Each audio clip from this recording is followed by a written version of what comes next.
A segunda turma do Supremo Tribunal Federal retomou hoje o julgamento sobre a imparcialidade do então juiz Sérgio Moro no caso do triplex do Guarujá. Quando o placar estava empatado em 2-2, o ministro Nunes Marques pediu mais tempo para analisar o processo e provocou o adiamento da decisão. Ainda não há nova data para a retomada do julgamento. A sessão desta terça-feira se deu 24 horas depois de o ministro Edson Fachin anular as condenações de Lula pela Justiça Federal do Paraná. Ontem, quando decidiu que as ações contra o ex-presidente Lula deveriam sair de Curitiba e seguir para a Justiça Federal do DF, o ministro Edson Fachin também afirmou que estavam sem efeito todos os outros pedidos relativos ao caso no STF. Inclusive o habeas corpus que pede a suspeição do então juiz Sérgio Moro.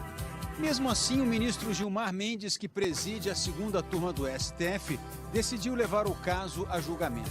Ele invocou o artigo 96 do Código de Processo Penal, que estabelece que a alegação de suspeição de um juiz tem preferência sobre qualquer outra. Fachin ainda tentou adiar a sessão ao apresentar um pedido ao presidente do Supremo, Luiz Fux, que não se manifestou. Deixou que a decisão ficasse por conta da segunda turma. No início da sessão, Fachin apresentou o pedido diretamente a Gilmar Mendes. Argumentou que a defesa de Lula entregou novos fatos, incluindo as mensagens apreendidas da Operação Spoofing. Essa operação prendeu hackers que invadiram celulares de autoridades como o então juiz Moro e procuradores que atuaram na força-tarefa da Lava Jato no Paraná. Fachin afirmou que os ministros precisariam analisar esses dados e reafirmou que a decisão de ontem anulou todos os recursos da defesa de Lula no Supremo. Na data de ontem, em 8 de março, deferi na ordem de habeas corpus 193726, ordem para declarar a incompetência da 13ª Vara da Seção Judiciária de Curitiba para o processo e julgamento das ações penais. Declarei como corolário e por força dos atos decisórios praticados nas respectivas ações penais, inclusive os recebimentos das denúncias, a nulidade. E considerada a extensão das nulidades reconhecidas, também declarei com fundamento expresso no regimento interno, artigo 21, inciso 9, a perda de objeto das pretensões deduzidas em inúmeros habeas corpus e várias reclamações. Dentre os habeas corpus, entendi pela perda do objeto deste habeas corpus 164493. Fachin recebeu o apoio do subprocurador da República, Juliano Baiocchi. A defesa de Lula insistiu no julgamento e disse que não apresentou fatos novos, mas apenas fez referências a notícias da Operação Spoofing publicadas pela imprensa. Gilmar Mendes discordou de Fachin. Disse que o caso já estava há 2 anos no STF, que a segunda turma já havia votado antes por seguir com o julgamento e que a suspeição de Moro tinha precedente sobre a incompetência da Justiça Federal de Curitiba. Gilmar Mendes, então, colocou em votação o pedido de Fachin. Os ministros Nunes Marques, Carmen Lúcia e Ricardo Lewandowski seguiram Gilmar e votaram por continuar o julgamento. Nunes Marques explicou os motivos para prosseguir com o julgamento. Afirmou que o caso da suspeição também impacta a decisão da Justiça do Distrito Federal sobre quais provas poderão ser usadas nos processos. Uma vez que, decretando ou não a suspeição, seja qual for a deliberação desta segunda turma, essa decisão fica, logicamente, caudatária e independente do processo principal, que irá decretar ou não a nulidade. Se eventualmente não for decretada, se não for declarada, a suspeição, aquele novo juízo, se assim for o entendimento dessa corte, ele poderá, inclusive, proceder no aproveitamento de todas as provas colhidas. Se de forma contrária, essa turma entender pela suspeição do ex-juiz Sérgio Moro, o juiz já de antemão procederá em nova instrução, já sabedor que será que não poderá proceder no aproveitamento das provas. O pedido de suspeição de Moro chegou ao STF em novembro de 2018. e começou a ser julgado no mês seguinte pela segunda turma do tribunal. Os advogados de Lula consideraram que Moro foi parcial na ação do triplex do Guarujá e nos outros 3 processos que estavam em Curitiba. A defesa de Lula usou como um dos argumentos o fato de Moro ter aceitado o convite para ser ministro da Justiça do governo Bolsonaro, o que provaria que o então juiz agiu com motivação política, impedindo um julgamento justo e imparcial. A defesa também citou o que considera arbitrariedades, como buscas e apreensões e interceptações telefônicas do ex-presidente que foram posteriormente divulgadas. Fachin e a ministra Carmen Lúcia já haviam votado por não considerar Moro parcial nas ações contra o ex-presidente. Fachin defendeu que os argumentos apresentados pela defesa sobre eventuais arbitrariedades já haviam sido analisados pelo próprio STF, sem direito a novos recursos. Sobre outros argumentos, como o convite a Moro para integrar o governo Bolsonaro, Fachin afirmou que o STF não poderia analisar os fatos porque ainda não tinha julgado os temas. E, por fim, não viu ilegalidades nas decisões de Moro. Na época, a ministra Carmen Lúcia também votou pela rejeição do pedido da defesa de Lula. Como Fachin, entendeu que os atos de Moro durante os processos já haviam sido confirmados em várias instâncias da Justiça e que o fato de Moro ter aceitado o convite para ser ministro não seria, por si só, prova suficiente para afirmar sua parcialidade. E que haveria necessidade de uma análise mais aprofundada de provas, o que é possível através de um pedido de habeas corpus. Gilmar Mendes pediu vista e suspendeu o julgamento até trazer de volta a pauta hoje. O ministro Gilmar Mendes começou o voto fazendo um histórico crítico da atuação de Sérgio Moro durante o julgamento do caso Banestado, em 2003. Ele lembrou que Moro já foi considerado parcial pela própria segunda turma do STF, que acabou anulando uma das sentenças proferidas pelo então juiz.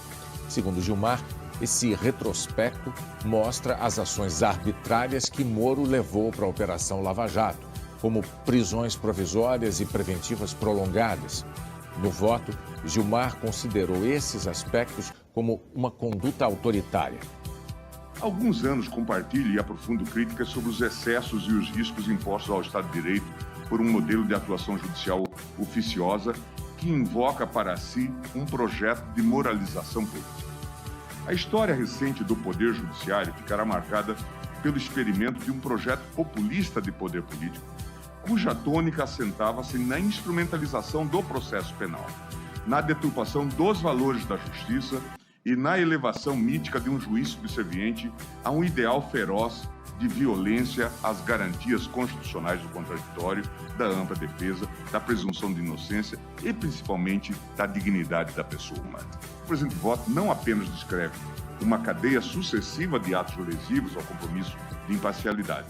Ele explicita as condições do surgimento e do funcionamento do maior escândalo judicial da nossa história.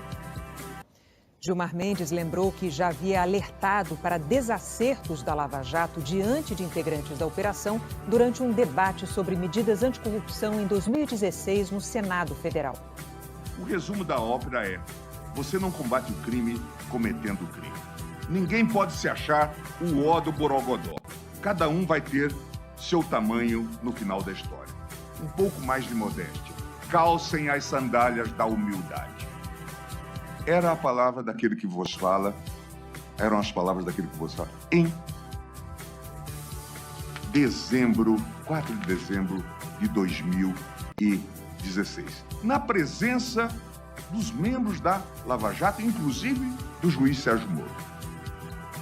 Gilmar Mendes enumerou as condutas que considera comprovarem a suspeição do então juiz Moro.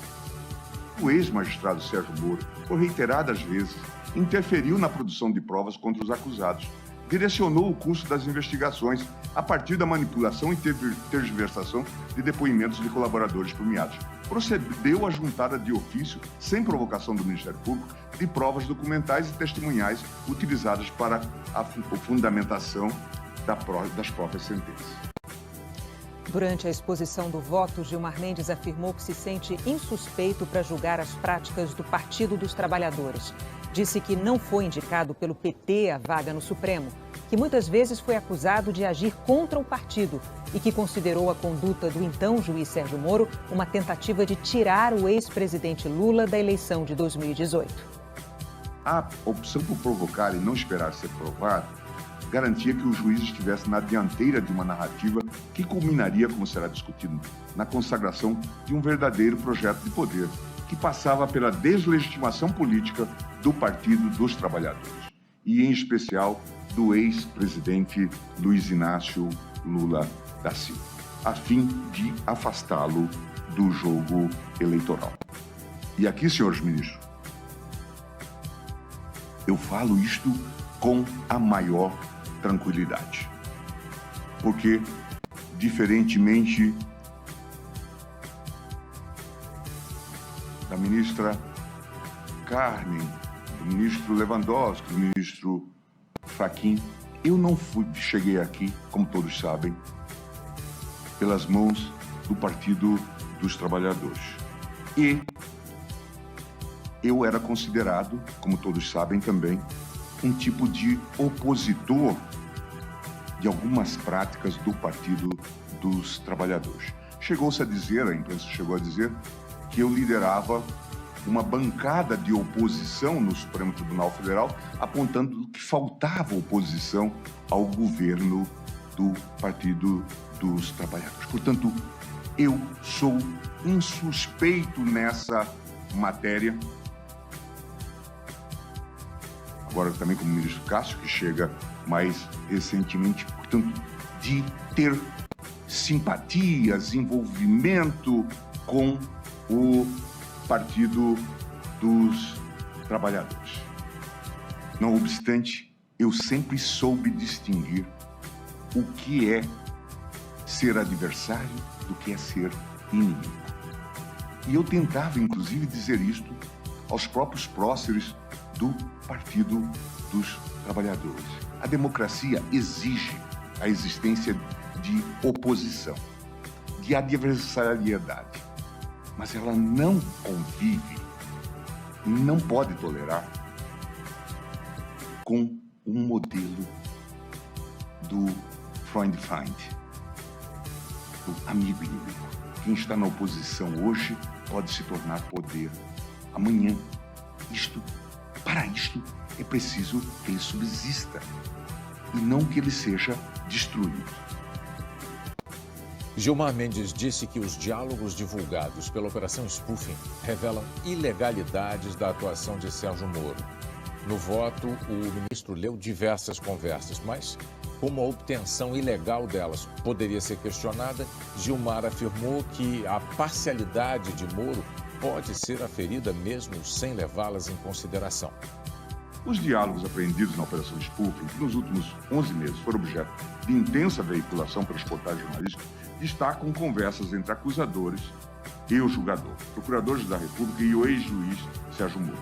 Assim fica evidente a relação próxima entre tais atores, que deveriam, em um processo penal democrático e acusatório, restar afastados, pois a função de acusar não pode se misturar com a de julgar. Sem dúvidas, pelo teor das conversas divulgadas, podemos destacar 3 situações de evidente ilegalidade. O julgador definindo os limites da acusação e selecionando pessoas a serem denunciadas, ou não, pois prejudicaria apoios importantes. Julgador indicando testemunha para a acusação e sugerindo meios ilícitos para a inserção da fonte de prova no processo penal, além de incentivar sua inserção no processo de modo indevido, como se fosse de fonte anônima. Julgador atuando em conjunto com acusadores no sentido de emitir nota contrária à defesa, além de taxar de modo pejorativo as estratégias defensivas. Qualquer semelhança com algum processo penal do regime autoritário, de um regime totalitário, não é mera coincidência. De qualquer modo, reitero que a conclusão sobre a parcialidade do julgador é aferível a partir dos fatos narrados na impetração original, de modo a se afastarem quaisquer eventuais discussões sobre o tema de possibilidade de utilização da prova. se afastarem quaisquer eventuais discussões sobre o tema de possibilidade de utilização da prova potencialmente ilícita pela defesa. Gilmar Mendes leu um diálogo para mostrar que a defesa de Lula foi monitorada ilegalmente. O vínculo estreito entre os procuradores e os agentes da PF permitiu que a Lava Jato instalasse um verdadeiro sistema soviético de monitoramento das estratégias utilizadas pela defesa do reclamante. As informações eram repassadas fora dos autos em tempo real pelo agente da Polícia Federal. Em 25 de fevereiro de 2016, por exemplo, um interlocutor indicado como Prado, a APF, provavelmente vinculado à Polícia Federal, compartilha com os membros da Força Tarefa os passos do advogado do reclamante, Roberto Teixeira. Isso já foi apontado aqui na sustentação do Dr. Zanin. Colocando-se à disposição da Força Tarefa para, aparentemente, sem a necessária autorização judicial prévia, para ampliar os grampos para quem fosse desejado. Roberto Teixeira vai pessoalmente até Lewis para conversarem. A APF hoje. A APF utilizou o terminal tal da Vivo, que está cadastrado em nome do próprio Teixeira. Estamos fazendo a informação com os fones do Aurélio e do Roberto Teixeira. Querem mais algum? Por enquanto, não, Júlio Noronha. Valeu. Os procuradores da Operação Lava Jato têm afirmado que não reconhecem a autenticidade dos diálogos hackeados e que eles foram obtidos ilegalmente. Gilmar Mendes afirmou que os procuradores agiam de modo a obter grande repercussão de suas ações. O ministro citou mensagens da Operação Spoofing sobre atos da Lava Jato que poderiam produzir notícias e atacou a imprensa, dizendo que havia uma cumplicidade de jornalistas com procuradores. Colhe-se das conversas que o juiz Sérgio Moro opinava ativamente quanto ao momento ideal do indiciamento. Utilizo este grupo, PF Lula, seria importante fazer a denúncia logo. O que acham de um eventual indiciamento de Lula pela PF antes da denúncia? Seria notícia. Veja a estratégia de marketing. A notícia era muito importante. Esse é um dado importante que precisa ser registrado. Tudo isso não se realizaria sem um tipo de cumplicidade. Veja, tudo isso não se realizaria sem um tipo de cumplicidade da imprensa. É bom que se diga isto. Este modelo de Estado totalitário que se desenhou teve a complacência da mídia. Tudo tinha que ser noticiado dentro dessa perspectiva. Em relação ao jornalismo da Globo, é preciso dizer que aqui nós nos dedicamos a registrar os fatos, as suas repercussões e os seus desdobramentos, como estamos fazendo agora na cobertura do julgamento da suspeição do ex-juiz Sérgio Moro.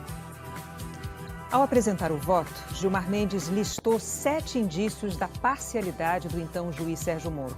Entre eles, a condução coercitiva de Lula, que Gilmar considerou ilegal numa das fases da Lava Jato, a quebra de sigilos telefônicos do ex-presidente, de parentes e de advogados dele, que considerou arbitrária, a divulgação de conversas e o fato de Moro ter assumido o Ministério da Justiça do governo Bolsonaro, um opositor do ex-presidente Lula. Segundo Gilmar Mendes, todos esses pontos deixaram evidente a parcialidade de Moro. É relevantíssimo o combate à corrupção, mas ele há de ser feito nos moldes e dentro dos ditames legais. Não se combate crime cometendo crime. É preciso que o sistema acusatório seja integralmente preservado. Nós vamos ter que fazer uma profunda reforma da justiça criminal, desses modelos de investigação e do papel do próprio Ministério.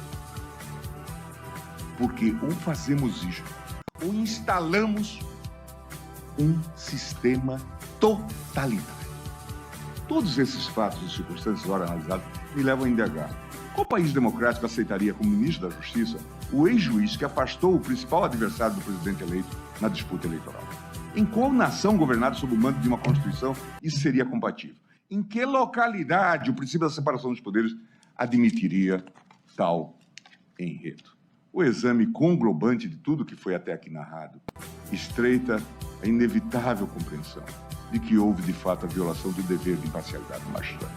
Antes de concluir, preciso relembrar alguns fatos e encerro. A polaridade que se percebe na sociedade brasileira atual precisa ser ponderada com seriedade. Em meu voto não há qualquer polaridade ou predisposição a um ou a outro partido, a um ou a outro réu. E as minhas posições na turma e no plenário reforçam a não mais poder essa convicção. Não tenho políticos de predileção.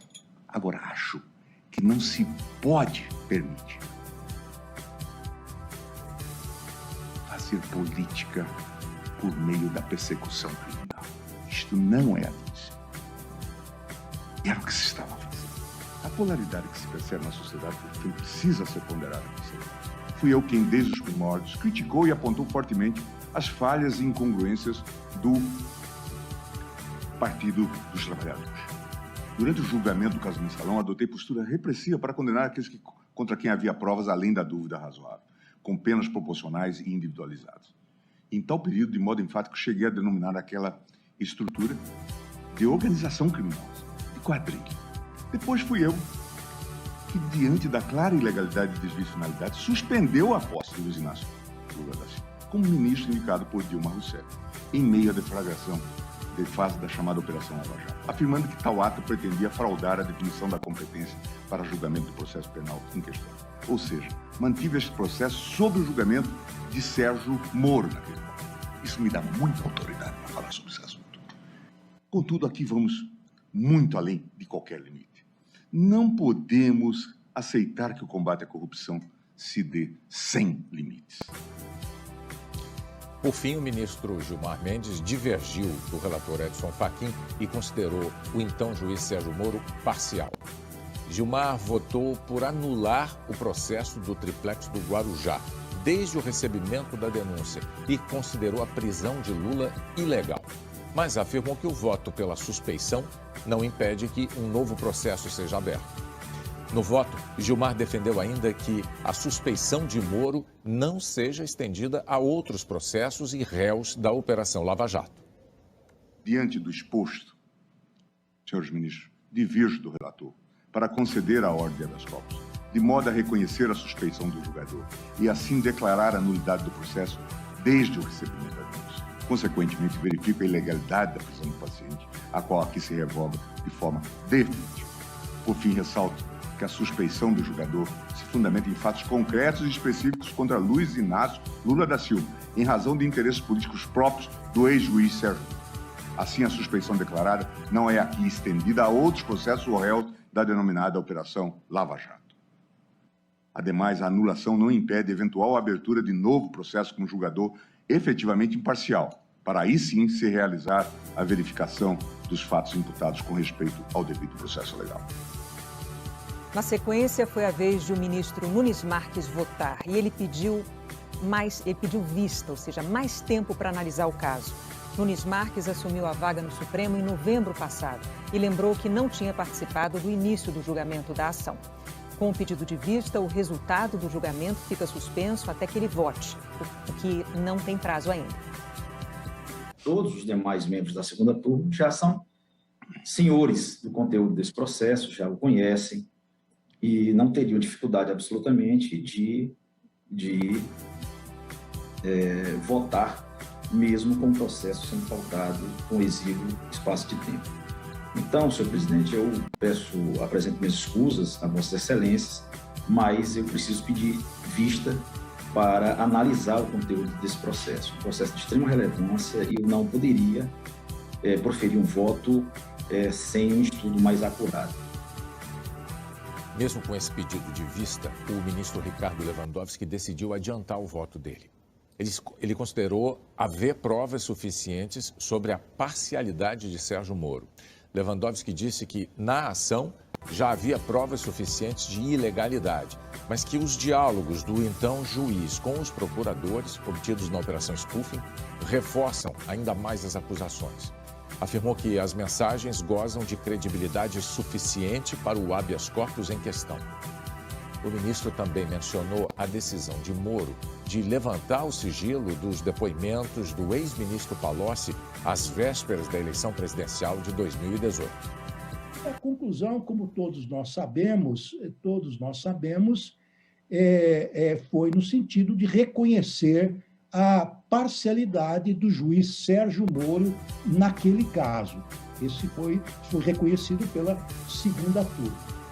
Continuo dizendo, não bastasse o conjunto de fatos ilícitos referidos na inicial, suficientes, a meu sentir, para demonstrar a suspeição do magistrado, então lotado na 13ª Vara Federal da Seção Judiciária de Curitiba, entendo que não há como deixar de levar em consideração a espantosa troca de mensagens entre o ex-juiz Sérgio Moro, em pleno exercício da atividade jurisdicional, com procuradores responsáveis pela investigação e promoção da ação penal promovida contra o ex-presidente da República, Luiz Inácio Lula da Silva, amplamente divulgado pela imprensa. O efeito veio a público que o referido ex-juiz empreendeu sucessivos atos ilegais e contrários às regras deontológicas da magistratura, consubstanciados, dentre outros, nos seguintes fatos, né? Primeiro, antecipação ao parquê de futuros provimentos jurisdicionais. 2, sugestão de inversão das etapas de investigação. 3, comentários acerca da decisão ilícita que autorizou o levantamento do sigilo de interceptações telefônicas. 3, revelações sobre movimentos da defesa. E 4, sugestões de estratégias acusatórias aos integrantes do Ministério Público. As mensagens não foram desmentidas pelos envolvidos, os quais poderiam facilmente ter vindo a público munidos das comunicações originais para demonstrar que aquelas veiculadas pela mídia seriam falsas ou que conteriam inverdades. Mas, sintomaticamente, isso não ocorreu, apesar da enorme perplexidade que despertaram em todos os que dela tiveram conhecimento. E agora isso ficou muito mais dificultado, porque sobrevieram áudios em que o procurador da República, Deltan Dallagnol, se comunica com seus pares e a sua voz, evidentemente, é facilmente reconhecível e não há como desmentir. Gozam de credibilidade suficiente quanto à autenticidade de seu conteúdo, ao menos para os fins almejados nesse habeas corpus. O ministro Ricardo Lewandowski afirmou que o ex-juiz Sérgio Moro demonstrou intenção política e que o ex-presidente Lula não foi submetido a um julgamento justo. Segundo o ministro, além de parcialidade, houve abuso de poder por parte de Moro. O paciente foi submetido não a um julgamento justo, segundo os cânones do devido processo legal, mas a um verdadeiro simulacro de ação penal cuja nulidade salta aos olhos sem a necessidade de maiores elucubrações jurídicas. Digo que, então, bem sopesadas as conclusões do inquérito aberto da Operação Spoofing, parece-me possível dar como certa a ocorrência de uma inusitada e ilícita coordenação de esforços para a produção conjunta de elementos probatórios e de estratégias processuais desfavoráveis ao paciente, revelando uma inaceitável simbiose entre os órgãos responsáveis por investigar, acusar e julgar, que tem como origem motivações políticas e interesses pessoais do ex-juiz Sérgio Moro. As primeiras demonstradas, dentre outros fatos, pela aceitação, ainda antes do término do segundo turno das eleições presidenciais, de convite para ocupar o cargo de ministro da Justiça no futuro governo de Jair Bolsonaro, conforme amplamente noticiado pela imprensa. Já as segundas, recentemente tornadas públicas, pela assunção da função de sócio-diretor da Alvarez e Marçal, firma estadunidense especializada na área de disputas e investigações. De acordo com a revista eletrônica Consultor Jurídico, ela é, entre aspas, administradora judicial da Odebrecht e faz assessoria financeira na recuperação da Sete Brasil, além de ter sido contratada pela Queiroz Galvão para a reestruturação do grupo. Todos os desdobramentos processuais e extraprocessuais precedentes, concomitantes e posteriores ao término do processo movido contra o paciente levam ao inexorável desenlace, no sentido de que o ex-juiz extrapolou a mais não poder os limites da função jurisdicional da qual estava investida, neutra e imparcial por definição, ao assumir o papel de verdadeiro coordenador dos órgãos de investigação e de acusação em paralelo às funções de julgador. Em outras palavras, ficou patenteado o abuso de poder com o qual se ouve o ex-magistrado. Repito, não é só suspeição ou parcialidade, mas abuso de poder. Por fim, o ministro Lewandowski votou a favor do pedido de Lula, determinando a nulidade de todos os atos de Sérgio Moro desde o início do processo. Como o ministro Nunes Marques pediu vistas, a sessão foi suspensa antes da decisão final. Neste momento, o placar está em 2-2. Gilmar Mendes e Lewandowski consideraram que Moro agiu com parcialidade ao condenar o ex-presidente Lula no caso do triplex. Carmen Lúcia e Edson Fachin já votaram em dezembro contra o pedido de suspeição do então juiz. Mas os dois disseram hoje que querem fazer uma nova manifestação de voto quando a sessão for retomada, o que pode mudar esse placar. Não existe ainda um prazo para isso. Tudo depende de o ministro Nunes Marques liberar o voto. Em nota divulgada depois dos votos de hoje, a defesa do ex-presidente Lula declarou que a evolução do julgamento da suspeição do ex-juiz Sérgio Moro reforçou o que a defesa tem afirmado e provado há 5 anos, que Moro não agiu como juiz. Segundo a defesa, Moro praticou ilegalidades diversas contra o ex-presidente Lula e seus advogados, com clara motivação política. Os advogados afirmaram que ontem o ministro Edson Fachin reconheceu outro vício grave das ações ao decretar a nulidade de todos os processos abertos contra Lula pela Lava Jato de Curitiba e afastar as condenações impostas ao ex-presidente, que a defesa qualifica como injustas. O ex-ministro Sérgio Moro não se manifestou. Deixa o homem viver, ser o que tem que ser. Deixa Lula livre, porque Lula vive